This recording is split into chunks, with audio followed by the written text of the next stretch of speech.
I've always just said to her every day, you are gorgeous, you are beautiful, you are smart, you was kind, you was impotent. But I've always just pumped that into her because I know the world will tear her down for a myriad of reasons. And so it starts at home, building her up, building her up. And now it's, Emery, who's the prettiest girl in the room? Me, duh. What a strong mama. Welcome back. That was a clip from the last time we talked to Adiba Nelson. She's a single mother to a daughter with cerebral palsy and an author aiming to change how we view disabilities in children's books. So here to share her latest creation, please welcome back Adiba. Yeah. I think we know who the prettiest woman in the room is again. She's right here. Thank you. I love your comments. All right, since the last time we saw you, your daughter Emery finished her first year of high school. Mazel tov. Tell me how it was. It started off a little bit rocky because it's a huge school and she's this tiny person.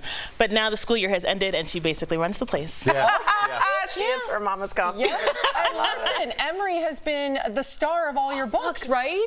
So how does she feel about that? What does she think? She's a celebrity. She loves it. She loves it. Good for her. But she also, on the more serious note, she loves seeing someone that looks like her in every form. A little black girl in a wheelchair, a black girl wearing leg braces. She loves that.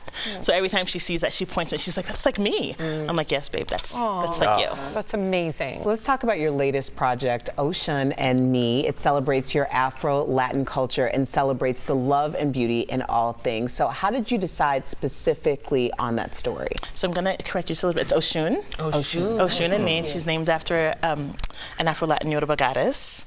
And my family is Afro-Latin. My mom is from Puerto Rico. My dad's family is from Africa. And I grew up with my mom's side of the family, and they were very religious, like Catholic, Methodist. And my one aunt, my Titi Aining, she had every saint statue in the house. Like you open the door, there's a bust of Jesus Christ, there's a velvet painting on the wall. You can't leave the house without touching the bust of Jesus Christ. I love that. An altar. I heard Sam go, I love that. No, I said it out loud. Yeah, I have something similar. Yes. I love that. So it was all throughout the living room. But then you walk down this hallway and there is the linen closet that had all these other things. It had little cups of water, pennies, feathers, chicken feet. And I was like, what is this? As I got older, I learned that my Titi Aining also held very strongly to our Afro-Latin roots. And she had left going to the actual Catholic Church because they wouldn't accept, our practices of Santeria. And these goddesses, Oshún, Yemaya, Chango, who is one of the gods, they're very intrinsic to Afro-Latin culture. It's one of the biggest religions, like Santeria, Candomblé, Vundun. Those are huge in Afro-Latin countries, Brazil, Cuba, Puerto Rico, Dominican Republic, Haiti. And I kind of wished that I had more exposure to that growing up when I was a kid, to learn this other side of my culture. Well, that kind of leads to my question I have for you, because how do you now have the opportunity to talk to your daughter, so how do you talk to Emery about your different cultural identities? So she knows she's Puerto Rican. She's very well aware of that. She knows that she's black. I ask her, I'm like, girl, are you white? She's like, no. I want to make sure I have a strong, proud black girl in my hands. But we kind of take it in doses and bites, because I'm not one that I don't want to push my religion, my cultural beliefs on her. I want her to be able to make her own decisions, but I also want her to know kind of our roots. This is what we believed in. This is some of the things that we practice. And we still honor some of those traditions in our home today. Like I do have an altar. I don't have chicken feet because no. But I do have some things that, my Titi Aining had. And so she's aware of those things, but I just want her to know that this is part of your culture as well. I like that you didn't push the way some other people can feel pushed upon. Right. I appreciate that. What is the main message? Just so I'm reading Oshún and Me. What do you want the message to be?